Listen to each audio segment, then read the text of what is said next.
ইতিহাসের নিষ্ঠুরতম সত্য হল অত্যাচারী শাসক তার ক্ষমতার দাপট দিয়ে জনরোষ সামাল দিতে পারে না।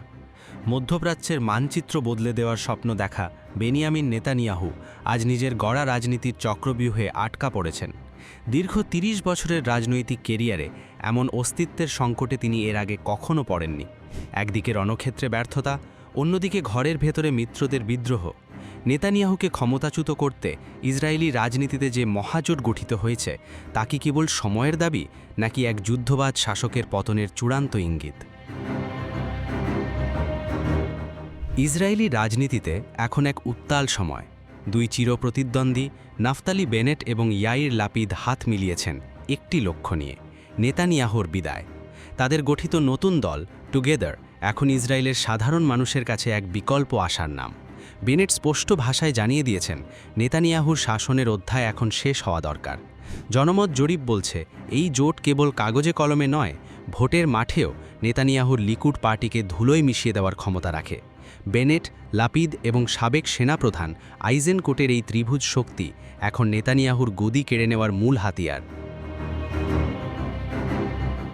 ঠিক যখন চারপাশ থেকে প্রবল চাপ আসছে, তখনই নেতানিয়াহু প্রকাশ করলেন তার শরীরে ম্যালিগনেন্ট টিউমার ধরা পড়ার খবর।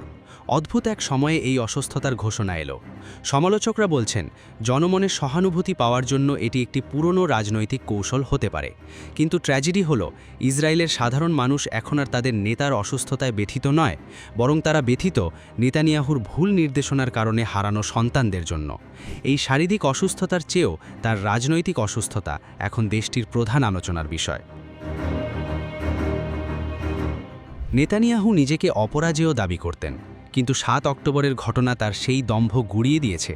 ইরান, হিজবুল্লাহ এবং হামাসকে দমানোর নামে তিনি যে ধ্বংসলীলা চালিয়েছেন, তাতে ইসরায়েলের নিরাপত্তা বাড়েনি, বরং চরম ঝুঁকির মুখে পড়েছে। ইরানের কৌশলী পদক্ষেপের সামনে নেতানিয়াহুর প্রতিটি চাল আজ ব্যর্থ। সাধারণ ইসরায়েলিরা এখন বুঝতে পারছে, নেতানিয়াহু তাদের নিরাপত্তার চেয়ে নিজের ক্ষমতার চেয়ার রক্ষায় বেশি মনোযোগী। এই কৌশলগত ব্যর্থতাই আজ বেনেট ও লাপিদকে এক টেবিলে আসার সুযোগ করে দিয়েছে। ২০২৬ সালে নির্বাচন হবে নেতানিয়াহুর রাজনৈতিক জীবনের শেষ পরীক্ষা। বেনেট একজন সাবেক কমান্ডো এবং লাপিদ একজন দক্ষ সংগঠক। তাদের এই রসায়ন ভাঙার ক্ষমতা লিকুড পার্টির নেই বললেই চলে। সেনাবাহিনীতে নিয়োগ নিয়ে অভ্যন্তরীণ কোন্দল আর সাধারণ মানুষের অর্থনৈতিক ক্ষোভ, সব মিলিয়ে এক অস্থির আগ্নেয়গিরির ওপর দাঁড়িয়ে আছেন নেতানিয়াহু। তিনি এর আগে অনেকবার কামব্যাক করেছেন, কিন্তু এবারের লড়াইটা তার সবচেয়ে কাছের মানুষদের সাথে। যারা তার ঘরের খবর রাখে, তারাই আজ তাকে হঠাতে মরিয়া। ইতিহাস সাক্ষী, কোনো শাসকের দাপটি চিরকাল থাকে না। নেতানিয়াহুর ক্ষমতার সূর্য কি তবে সত্যি অস্তমিত হতে চলেছে? বেনেট লাপিদ জোট কি পারবে এক নতুন ইসরায়েল গড়তে?